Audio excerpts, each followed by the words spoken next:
जय जगन्नाथ मो ओडिया किचन समस्त को स्वागत करुच्ची। जगन्नाथ आशीर्वाद समस्ते भल रुहतु, समस्ते सुस्थ रुहतु। मु एक्चुअली एक दिन है वीडियो पकई पानी मो प्रभु जगन्नाथ पाखक जाइए मु काले फेरी। आज बहुत गरम आमर बारिपदार सबुठ हाएस्ट गरम तथापि मु रेसिपी बनाऊँगी।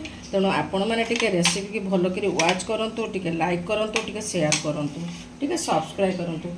आज देखु मुझे गोटे सागर मुग देकी गोटे रेसिपी मुग डाली देकी रेसिपी बनाऊँगी। मो मुगटा को देखु दर्शिजा करके रखी कहीं बहुत लंबा हो वीडियो। देखु एटा मु 2 कप मुग डाली रे आपको टिके पानी देके लुण देकी हलदी देकी सीझे देची। एबे देखंतु मुतापाई कौन सब नहीं से तो मु परे देखेबे। आपन खाली वीडियो को भल करी वाच करंतु। मु टिके बड़ी पकई देले काना एटा शाग माने बड़ी निहाती दरकार। एटा तो आमर एटा हला मो मार रेसिपी।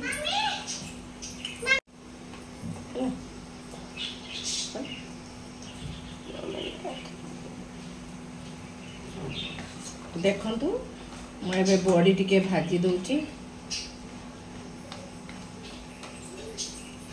मो बड़ीटा को एबे खुली दउची काहेकि ना मु ऑलरेडी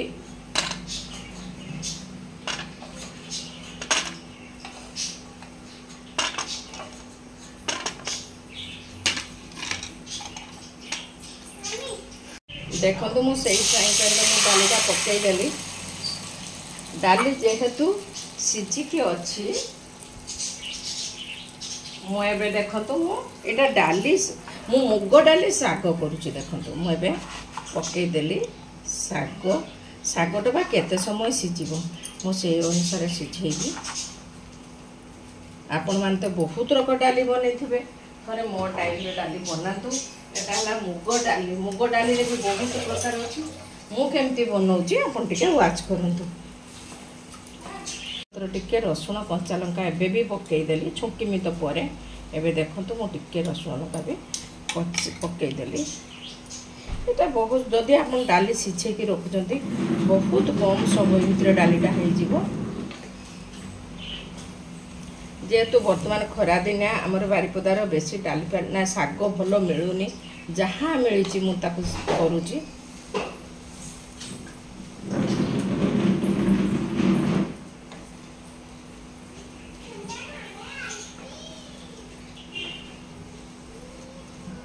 टे मु ड्राई करमी आपको आपण पखाड़ भी खाईपर भात भी खाईपर जोटार चाहिए खाईपर। आपको खाली किसी समय मु सिझेबाई छाड़ी दूची।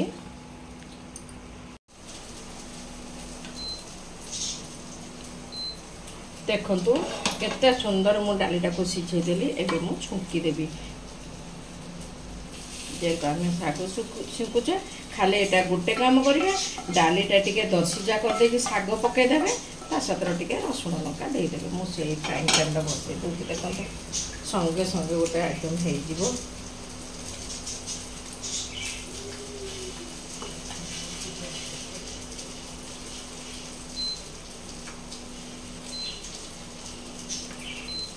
मुझे तेल पकईदेली बेसी नाई गोटे चामच कि 2 चामच तेल पकेबे।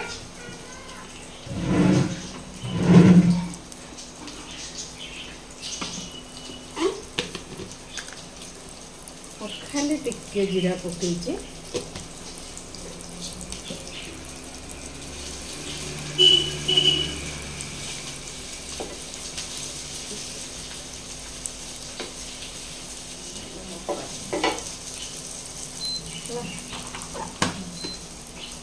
देखो तो मुझे सुखला लंका पकईली खाली खाली गोटे ये गोटे भल देखापी आप चाहिए स्किप करें। मुझे जो रसुण लंका अधा देती एवं मुझे रसुण लंका देवी।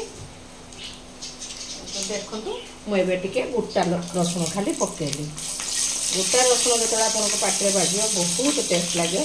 एवं देखो मुझे छेचा पकईदेली। यहाँ खाली रसुण लंका मुझे छेची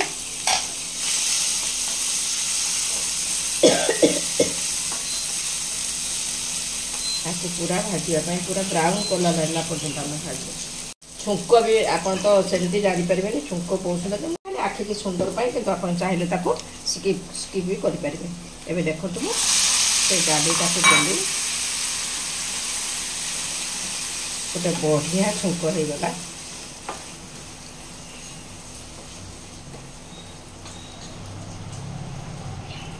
खाली टिके फुटवा छाड़ दे देख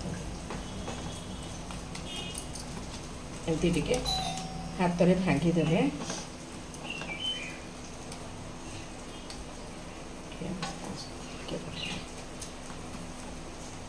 देखो बहुत सुंदर गोटे मुग डाली सागर मुझे मार्स शाग नहीं आपन कोशला सागर भी करें। देखो केते सुंदर गोटे रेसिपी संगे संगे हो गला खाली डालीटा सीझीला है।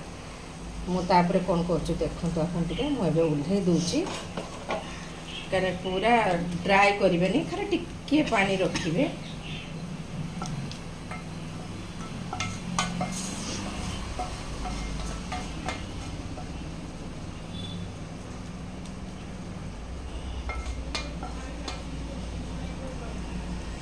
आपन तो देखी मुग डाली शाग मुझे अलरेडी छुंकी सारी एवं देखो मुझे ग्रेटिंग करके नड़िया रखी नड़िया पकईदे।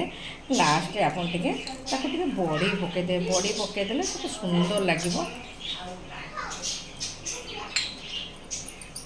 मुझे आपन को ये करके भी देखी दूसरी केते सुंदर गोटे देखो संगे संगे आपड़ यहाँ खाइला बेले टिके बड़ीटा को तल करेंगे। एबे कले पूरा नरम हो से कले पाटिकी टिके कुड़कुड़ लगे से कुड़कुड़ा तार गोटे टेस्ट अलग। जदि आपन को मो शाग मुग शाग रेसिपी भल लगी आपन टिके मूलरू शेष पर्यंत भल कि वाच करंतु टिके लाइक करंतु टिके शेयर करंतु टिके सब्सक्राइब करंतु। जय जगन्नाथ।